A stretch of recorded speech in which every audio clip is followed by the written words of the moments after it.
A prece judaica da Amidá também é chamada de Shemone Esrei, que significa literalmente 18. Mas se é assim, por que a Amidá tem 19 bênçãos então? Você sabe a razão? Na verdade, esse é apenas mais um detalhe que nós abordaremos no vídeo de hoje, em que estudaremos juntos a 12ª das 19 bênçãos, a bênção pelo fim dos inimigos. Será que Deus quer o fim dos inimigos? Continue conosco para você saber. Enquanto você aguarda a vinheta, deixe seu like.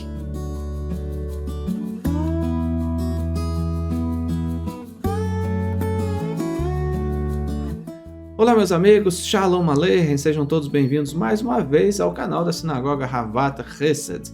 Como nós temos dito, a sinagoga fica aqui em Curitiba, no Paraná. E caso você queira nos conhecer pessoalmente, participar de algum dos serviços religiosos que temos ao longo do Shabat, você está convidado. Para isso, entre em contato conosco através dos telefones que aparecem aqui na descrição do vídeo e aí a gente vai agendar a sua visita para que você possa desfrutar de um Shabat ao nosso lado. Nessa série nós temos falado sobre as orações judaicas e especificamente agora sobre as 19 bênçãos da Amidá. Como disse na introdução, originalmente a Amidá contemplava 18 bênçãos. Isso desde os tempos dos homens da grande assembleia, lá com Esdras e Neemias, mais ou menos 2.300 anos atrás, quando os israelitas que voltavam do seu cativeiro de 70 anos na Babilônia sequer sabiam falar em hebraico, sequer sabiam rezar como judeus de fato. Então, naquele tempo, Esdras e a grande assembleia se reuniram e instituíram o que nós chamamos de Shemone Esrei, a prece, com 18 bênçãos, padronizando assim a oração judaica e que se tornaria prática comum a todos os judeus do mundo inteiro, posteriormente ainda mais relevante na diáspora do povo judeu. Séculos mais tarde, um sábio judeu chamado Shemuel Hakatan, Samuel o Pequeno, e ele era chamado pequeno não por causa da sua baixa estatura, mas por causa da sua humildade. Ele sempre se dizia pequeno diante das grandezas de Deus. Ele estabeleceu então uma nova prece, que foi posteriormente colocada dentre as orações da Amidá, transformando-se assim então na sua 19ª bênção. O nome, no entanto, Shemone Esrei, permaneceu inalterado. Shemone 8, Esrei 10, então 18, permaneceu inalterado. E se você quiser saber mais especificamente sobre essa parte, sobre Shemuel Hakatan, eu te convido a buscar no Talmud, buscar ali no Talmud Baveli, no Tratado de Berachot, 28b e 29a. Você vai entender um pouco mais a história de Shemuel Hakatan, ele que era um razan, que era um cantor, um sábio, que conduzia as preces nas sinagogas. Mas a que então faz referência essa 19ª bênção da Amidá? Vamos ler no Sidur. Nós temos usado, como sempre, o Sidur Rinat Israel, da editora Sefer. Esse Sidur aqui, se você quiser adquirir, você pode entrar em contato com o Yaakov, da Kol Yaakov Sefarim. Ele é um amigo nosso que tem atendido muito bem a nossa comunidade, aqueles que se achegam. Então você pode entrar em contato com o Yaakov, dizer que assistiu no canal da Havat Chesed, e ele vai te fazer um desconto, ele vai te proporcionar alguns brindes lá, ele vai te atender com o maior carinho, tá?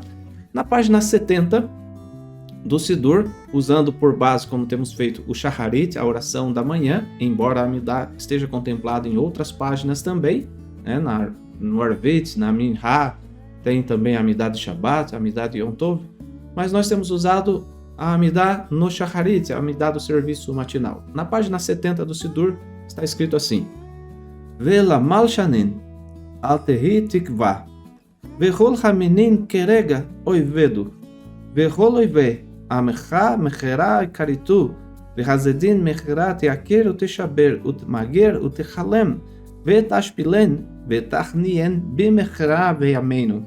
Baruch ata Adonai, chover oivin umachniazedin. Que em português, que para os caluniadores não haja esperança, que os hereges sejam prontamente aniquilados, e que os inimigos do teu povo sejam depressa extirpados.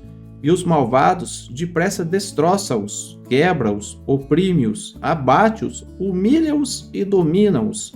Bendito sejas tu, Eterno, que quebras os inimigos e dominas os malvados.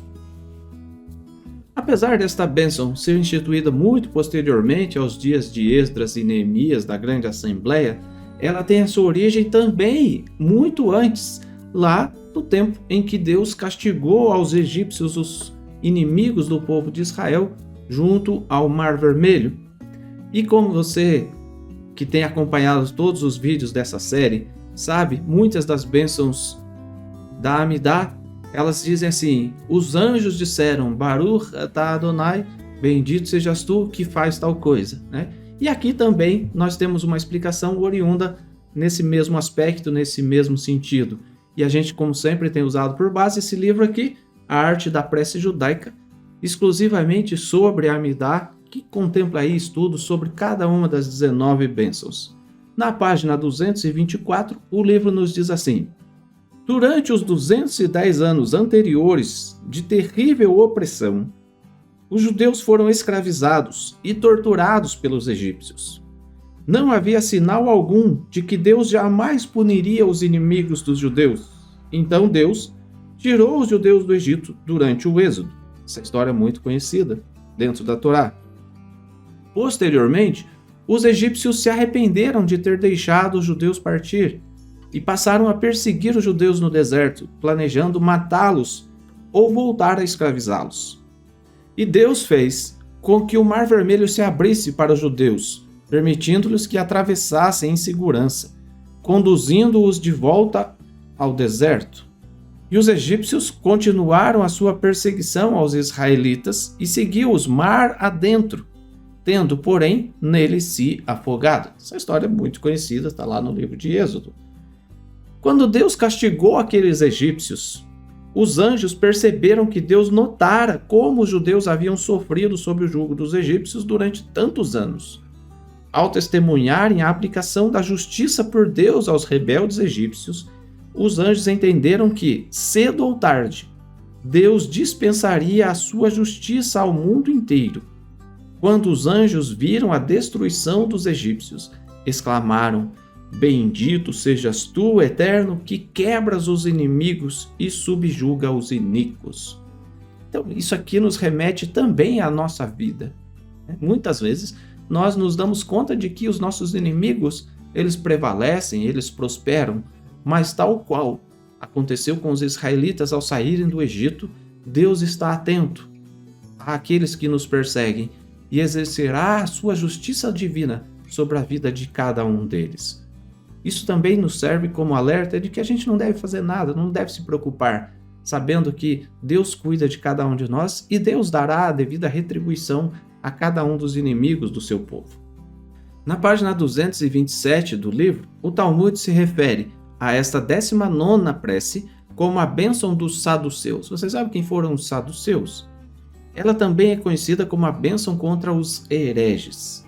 Os saduceus chegaram a se dirigir ao governo estrangeiro no poder para denunciar os judeus que acreditavam na lei oral.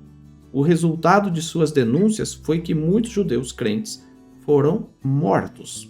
Mas afinal, quem eram esses saduceus? O que eles criam? Se você vai na Brit Hadashah, nos escritos de Yeshua e dos seus talmidim, dos seus discípulos, lá em Lucas capítulo 20, versículo 27, tem uma referência aos saduceus. Saduceus eram judeus religiosos de uma classe sacerdotal que estavam muito vinculados ao governo romano e tinham seus conceitos contrários àquilo que tradicionalmente a fé judaica apregoava.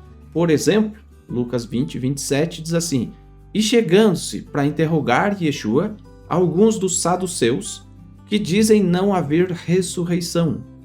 Convém ressaltar aqui, que como você deve saber, a ressurreição dos mortos é um dos 13 princípios fundamentais da fé judaica. Se você quiser saber mais, clica no card aqui em cima que está aparecendo e você vai entender que Ramban determinou 13 princípios fundamentais para os judeus do mundo inteiro. Ramban, que viveu ali mais ou menos no ano 1200 da nossa era, ele estabeleceu então esses 13 princípios que são cridos na teoria pelos judeus religiosos do mundo todo. E dentre esses 13 princípios estão, por exemplo, a crença no único Deus, a crença em Moshe como aquele que nos deu a Torá sendo verdadeira, a crença na vinda do Mashiach, a crença na ressurreição dos mortos também. E os saduceus não criam na ressurreição dos mortos, dentre outros assuntos. Se você lê no Talmud e se você lê nesse livro que eu apresentei para vocês, A Arte da Prece Judaica, você vai entender que os saduceus, eles, através dos seus ensinamentos, através de suas práticas, conduziam os judeus para longe dos mandamentos da Torá, para longe dos conceitos oriundos da Torá. E justamente na página 229 do livro, nós vemos que Rabi Gamaliel viu o impacto causado pela rejeição dos saduceus à lei oral. Ele percebeu a sua intenção de assassinar os judeus, para que pudessem legitimar as suas crenças hereges. Em sua sabedoria, ele entendeu que aqueles atos alcançaram e destruíram os mais elevados domínios das benesses que Deus outorga ao mundo. Então os saduceus, eles causaram grande influência e essa prece então está vinculada também com os saduceus.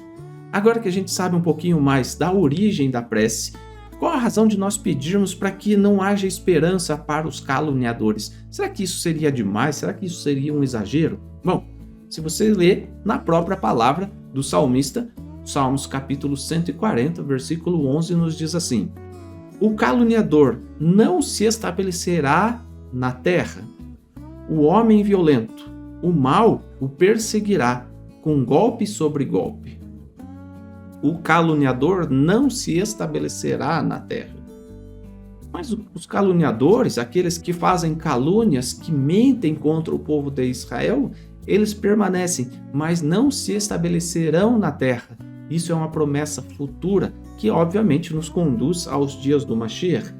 Um outro salmo, Salmo 101, versículo 5, fala assim: ao que as ocultas calunia o próximo, a esse eu destruirei. O que tem olhar altivo e coração soberbo, não o suportarei.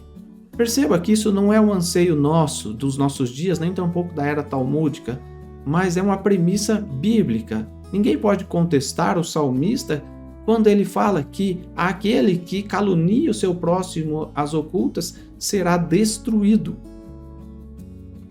E até hoje, aqueles que difamam, aqueles que mentem, aqueles que prejudicam as pessoas devotas, eles se imaginam que ficarão sem castigo, que vão ficar livres, isentos, mas a sua violência será punida por Hashem.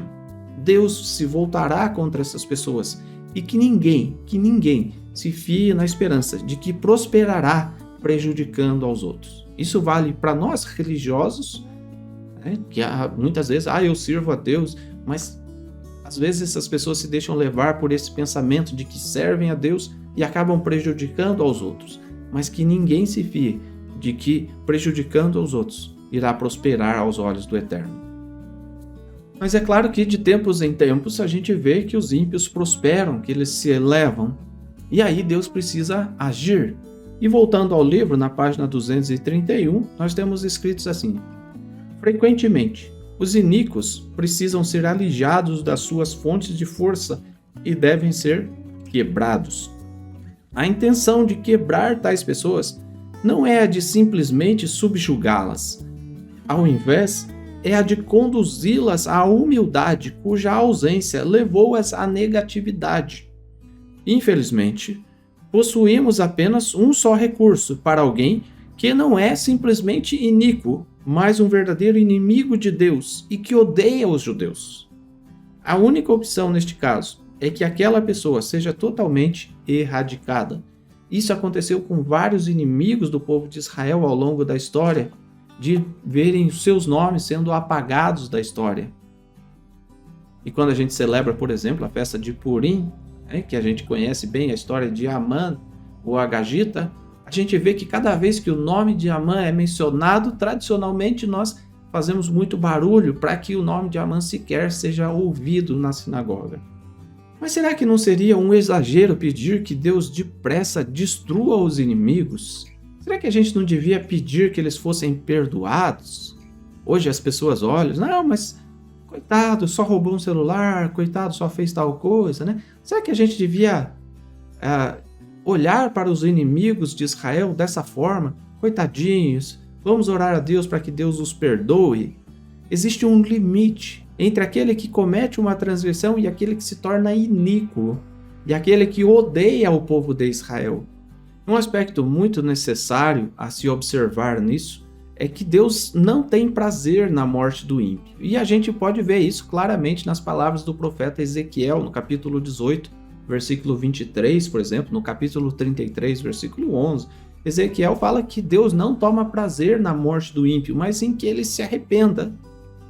Mas também está escrito na Bíblia de que aquele que muitas vezes endurece a cerviz será quebrantado, de repente, sem que haja cura.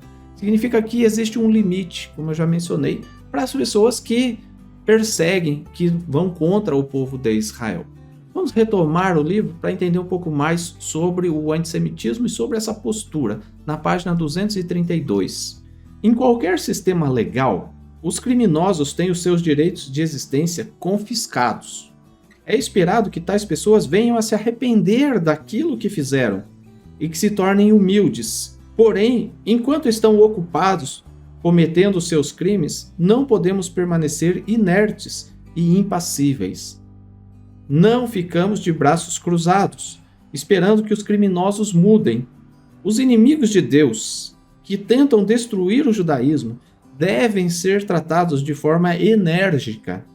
Os inimigos podem ser destrutivos a ponto de não termos outro recurso que não pedir a Deus para que tire tais pessoas do nosso meio. Agora vamos coadunar isso aqui com as palavras do Salmo mais uma vez. No Salmos 37 nós temos escrito assim, no versículo 20. Os ímpios, no entanto, perecerão, e os inimigos do Senhor serão como o viço das pastagens, serão aniquilados e se desfarão em fumaça. Muitas vezes nós vemos as palavras do salmista como palavras bonitas, como palavras agradáveis. O Senhor é o meu pastor e nada me faltará. E a gente não se atenta que o salmista também traz para nós de que os inimigos do Senhor serão como o vício das pastagens, ou seja, serão consumidos, serão aniquilados e se desfarão em fumaça. Podemos analisar, portanto, que aqueles que se levantam como inimigos de Israel, com seus pensamentos antissemitas, acabam sofrendo as consequências, se não agora, no futuro, assim como o faraó, que começou desejando a morte dos meninos hebreus afogados no Nilo e acabou ele mesmo tendo que ver o seu exército morrer afogado nas águas do Mar Vermelho. O mesmo ocorreu com Amã, um personagem que eu já mencionei hoje. Amã, ele era descendente do rei Agag, um amalequita, que tentou destruir Israel. E ele procurou suscitar o ódio gratuito contra os judeus e acabou morrendo enforcado na mesma forca que ele mandara preparar para o judeu Mordecai. E você pode ler a respeito disso dentro do livro de Esther. Mas um aspecto interessante é isso. Os inimigos de Israel, eles acham que eles estão prosperando. O faraó no Egito achava que ele estava vencendo os israelitas. Amã, ele achava, tanto que quando Esther o convida para participar de um banquete, ele acha que ele vai ser grandemente honrado. E aquilo foi representando a ruína dele. Os inimigos, eles tendem a acreditar que eles prosperarão sobre Israel. Mas por isso nós fazemos a prece, que chegue logo o período em que Deus destruirá os inimigos de Israel. Mas sendo assim, quando que vai ocorrer então de fato a destruição desses inimigos? A destruição desses malvados, conforme nos diz a prece, destroça-os, quebra-os, oprime-os, abate-os, humilha-os e domina-os. Quando isso vai acontecer? Se nós lermos as palavras do profeta Malaquias, nós veremos que chegará esse dia. É certeza que vai acontecer. Mas quando vai acontecer? Malaquias capítulo 3, a partir do versículo 15, e nós vamos ler até o capítulo 4, versículo 3. Nos diz assim o profeta: Ora, pois, nós reputamos por bem-aventurados os soberbos. Nós mesmos dizemos, olha como ele é feliz, olha como o soberbo é feliz. Também os que cometem impiedade são edificados, eles se fortalecem. Como um edifício, eles são exaltados. Sim, eles tentam a Deus e escapam. Aí o versículo 16 nos diz: Então, aqueles que temeram ao Senhor falaram frequentemente um ao outro, e o Senhor atentou e ouviu. E um memorial foi escrito diante dele, para os que temerem ao Senhor e para os que lembraram do seu nome. Versículo 17. E eles serão meus, diz o Senhor dos Exércitos. Naquele dia serão para mim joia. Poupá-los-ei, como um homem poupa a seu filho que o serve. Olha só a promessa que Deus tem dado aos fiéis, aos justos. Eles terão um memorial diante do Eterno. Deus poupará. Naquele dia Deus poupará como um homem poupa ao seu filho que o serve. Então aquele que é temente, aquele que serve, aquele que honra ao Pai será poupado por Deus. Mas poupado do quê? Versículo 1 do capítulo 4. Porque eis que aquele dia vem ardendo como fornalha. Será poupado de um dia que virá ardente como fornalha. Todos os soberbos e todos os que cometem impiedade serão como a palha. Olha, no versículo do Salmo fala que serão como a palha. Que interessante, né? Todos os soberbos e todos os que cometem impiedade serão como a palha. E o dia que está para vir os abrasará, diz o Senhor dos Exércitos, de sorte que não lhes deixará nem raiz nem ramo, não sobrará nada, nem raiz e nem ramo algum. Eles serão consumidos. Depressa, abate-os, destrói-os, humilha-os. Os inimigos de Deus, os inimigos do povo de Israel serão destruídos, e não sobrará nem raiz nem ramos. Mas para vós, versículo 2, os que temeis ao meu nome, nascerá o sol da justiça, e cura trará nas suas asas, e saireis e saltareis como bezerros de estrebaria. O que é como bezerros de estrebaria? Como bezerros nédios, fortes. E pisareis os ímpios, porque se farão cinza debaixo das plantas dos vossos pés, naquele dia que estou preparando, diz o Senhor dos Exércitos. E aqui a gente entende que sim, na vinda do Mashiach, os inimigos de Israel e todos aqueles que são ímpios, que destroem a terra, serão destruídos, conforme o texto que está lá em Apocalipse capítulo 11, versículo 18. E não, os salvos não serão levados para os céus e a terra será destruída, como alguns creem. Olha o que diz Apocalipse capítulo 11, versículo 18. E iraram-se as nações, e veio a tua ira e o tempo dos mortos para que sejam julgados, e o tempo de dares o galardão aos profetas, teus servos, e aos santos, e aos que temem ao teu nome, a pequenos e a grandes, e o tempo de destruírem os que destroem a terra. Orar pela destruição dos inimigos, portanto, também é orar pela chegada do Mashiach. E quando isso ocorrer, finalmente, teremos um reino onde a Torá prevalecerá e os povos aprenderão a andar nos caminhos e nas veredas da justiça, que vem, obviamente, da lei do Eterno. Que Deus permita a você a entender o que a Amidá nos traz como prece. Orar pela destruição dos inimigos não é orar para Deus ser bonzinho e perdoar todas as pessoas. É para que aqueles que são inimigos de Israel sejam depressa exterminados com a chegada do Mashiach. Tá bom? Que Deus te abençoe, que Deus te conceda sabedoria, que Deus te conceda a oportunidade de rezar e que a cada dia nós possamos nos preparar, dia após dia, ano após ano, para a chegada do Mashiach. E enquanto ele não vem, como está escrito nos princípios da fé judaica determinados por Ramban, esperá-lo-emos a cada dia até que ele venha. Eu creio com fé completa na vinda do Mashiach e que ele, ao vir, destruirá os inimigos de Israel e do Eterno. Grande abraço, que Deus te abençoe e nos vemos num próximo vídeo. Não deixe de dar o seu like, não deixe de se inscrever no canal, não deixe de tornar-se membro se você tem condição de ajudar o canal, de contribuir para que o canal continue a edificar a vida de muitas pessoas. Agora sim, um abraço, shalom, até a próxima. Tchau.